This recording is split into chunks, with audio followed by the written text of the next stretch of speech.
Hashtag sleep optimization protocols, full YouTube script. You are literally destroying your health every single night. And the worst part? You have no idea you're doing it. In the next 10 minutes, I'm going to show you exactly how to fix that. Let's be real for a second. Most of us treat sleep like it's optional, like it's something we squeeze in between everything else that actually matters. We stay up scrolling. We drink coffee at 4 p.m. We look at our phones right before bed. And then we wonder why we wake up feeling like garbage. Here's the thing nobody tells you. Sleep isn't just rest. Sleep is literally when your brain cleans itself, when your muscles rebuild, when your hormones reset, when your memory gets locked in. Every single thing you want, more energy, better focus, a sharper body, a better mood, all of it starts with sleep. And if you're not optimizing it, you are leaving massive amounts of performance on the table. Every single day. This isn't about sleeping more hours. This is about sleeping smarter. And there is a very specific protocol to do it. Let's get into it. Hashtag why this matters. Andrew Huberman appeared on the Joe Rogan Experience and said something that stopped me cold. He said most people are walking around in a state of chronic sleep deprivation, and they've been in it so long that they've actually forgotten what it feels like to be fully rested. Think about that. You might not even know how good you're supposed to feel, because you've never actually slept properly. Joe Rogan himself talked about how fixing his sleep changed everything for him. His energy, his training, his mental clarity on the podcast. He said it was one of the highest leverage things he ever did for his performance. And this isn't just podcast talk. The science backs this up completely. Matthew Walker, one of the world's leading sleep researchers, has said publicly that there is no aspect of your biology that isn't degraded by poor sleep. Not one. So if you're serious about performing at a high level, physically, mentally, emotionally, sleep optimization is not optional. It is the foundation. Everything else you do builds on top of it. Hashtag the science. Let's look at what the research actually says. Because this stuff is fascinating and it will change the way you think about your nights. Study number 1. A study published in the journal Science in 2013 discovered what they called the glymphatic system. This is essentially your brain's cleaning crew. While you sleep, specifically during deep sleep, your brain cells actually shrink in size. And cerebrospinal fluid rushes through the spaces between them, flushing out toxic waste products, including amyloid beta, which is one of the proteins linked to Alzheimer's disease. Your brain is literally taking out the trash while you sleep. And here's the kicker. This process barely happens while you're awake. It's almost exclusively a sleep function. So every night you shortchange your sleep, you're letting that toxic buildup accumulate in your brain, night after night after night. Study number 2. Researchers at the University of Chicago ran a study on people trying to lose fat. They split participants into 2 groups. Both groups ate the same diet, same calories, same food. The only difference was sleep. One group slept 8.5 hours.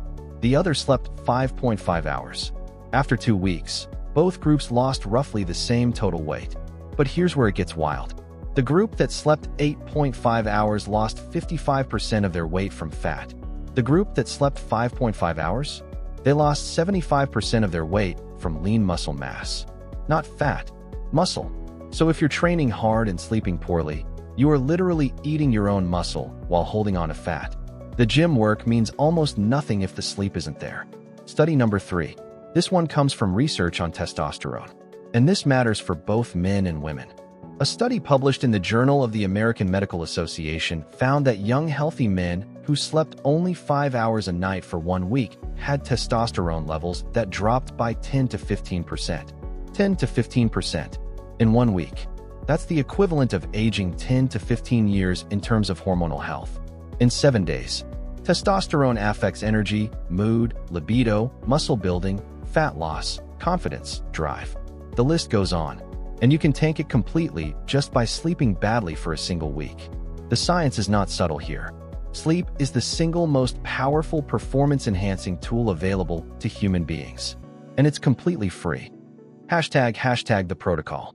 Okay, so now you know why this matters. Let's talk about what to actually do. This is the protocol. These are concrete steps, not vague advice. Actual actions you can take starting tonight. Step 1. Lock in your wake time first. Most people think sleep optimization starts at night. It actually starts in the morning. Pick a wake time. The same time every day, 7 days a week. Yes, including weekends. Your body runs on a circadian rhythm, a 24-hour internal clock. And the anchor point for that clock is when you wake up, not when you go to sleep. When you wake up at random times, 6 a.m. on weekdays, 10 a.m. on weekends, you are constantly throwing your clock off. It's like giving yourself jet lag every single weekend. Pick your wake time. Stick to it. Non-negotiable. Step 2. Get morning sunlight within 30 minutes of waking. This is one of the most powerful things you can do for your sleep, and almost nobody does it. When you expose your eyes to natural sunlight in the morning, it triggers a cortisol pulse, a healthy one. This wakes up your brain, sets your circadian clock, and here's the key part. It starts a 12 to 16-hour countdown to when your brain will naturally release melatonin at night. Morning light literally programs your bedtime. Go outside. Don't wear sunglasses for this. Even 5 to 10 minutes is enough on a bright day. On a cloudy day, go for 15 to 20 minutes. You don't need to stare at the sun. Just be outside with your eyes open, facing the general direction of the light. This one habit alone can dramatically improve your sleep quality within days. Step 3. Cut off caffeine by 1 p.m. Caffeine has a half-life of about 5 to 7 hours. That means if you drink a coffee at 3 p.m., half of that caffeine is still in your system at 8 or 9 p.m. And here's what caffeine actually does. It doesn't give you energy. It blocks adenosine receptors. Adenosine is the chemical that builds up in your brain throughout the day and creates sleep pressure, that feeling of tiredness that helps you fall asleep at night. Caffeine blocks adenosine from attaching, so you feel less tired. But the adenosine is still there, waiting. When the caffeine wears off, all that adenosine hits at once. That's the afternoon crash. And if you're drinking caffeine late in the day, you're blocking the very process that helps you fall asleep and get into deep sleep. Cut it off by 1 p.m. If you need an afternoon boost, go for a 10 to 20 minute walk instead. Step 4.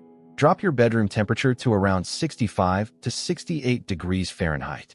Your core body temperature needs to drop by about 2 to 3 degrees Fahrenheit to initiate and maintain sleep. This is biology, not preference. If your room is too warm, your body struggles to make that drop.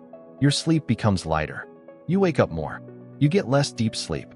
65 to 68 degrees is the sweet spot for most people. Some people go slightly cooler. Experiment and find what works for you. If you can't control your room temperature, a cold shower before bed, cooling mattress pads, or even just keeping your feet outside the blanket can help your body cool down. Step 5. Create a hard stop on screens 60 minutes before bed. Blue light from screens suppresses melatonin production. We've all heard this, but most of us ignore it because we think it won't really make a difference. It makes a massive difference. Studies show that 2 hours of screen exposure in the evening can delay melatonin release by up to 90 minutes. 90 minutes. That's not a small thing. That's the difference between falling asleep at 10:30 and lying awake until midnight. Put the phone down. Dim the lights in your home. Read a physical book. Have a conversation. Do some light stretching. Give your brain the signal that the day is over. Step 6. Be consistent with your sleep window. Based on your wake time, count back 7.5 to 8 hours. That's your target bedtime. 7.5 hours accounts for sleep cycles. Each cycle is roughly 90 minutes. 5 cycles is 7.5 hours. This means you're more likely to wake up at the end of a cycle rather than in the middle of one, which is why you feel more rested. Go to bed at the same time. Wake up at the same time. Repeat. Consistency is more important than duration. A consistent 7.5 hours will beat a chaotic 9 hours almost every time. Hashtag common mistakes people make. Now let's talk about what trips people up. Because most people try to fix their sleep and fail. Here's why. Mistake number 1. Using alcohol to fall asleep. A lot of people think a drink or two helps them sleep. And it does help you fall asleep faster. But it absolutely destroys your sleep quality. Alcohol fragments your sleep architecture. It suppresses REM sleep, which is where emotional processing and memory consolidation happen. You might sleep 8 hours and wake up feeling worse than if you slept 6 hours clean. If you drink, try to finish at least 3 hours before bed. And know that any alcohol close to bedtime is a trade-off you're making against your sleep quality. Mistake number 2. Sleeping in on weekends to catch up. Sleep debt is real, but you cannot fully repay it by sleeping in on Saturday. Research shows that the cognitive impairments from sleep deprivation don't fully recover with 1 or 2 nights of extra sleep. And worse, sleeping in on weekends shifts your circadian rhythm later, making it harder to fall asleep Sunday night, which means you start Monday already behind. You can sleep slightly longer on weekends if needed, but try to keep it within an hour of your normal wake time. Mistake number 3, checking your phone if you wake up in the middle of the night. This is a trap. Remember, small consistent actions compound over time. Comment protocol if you're going to try this today. If this video helped you, like, subscribe, and turn on notifications. See you in the next one.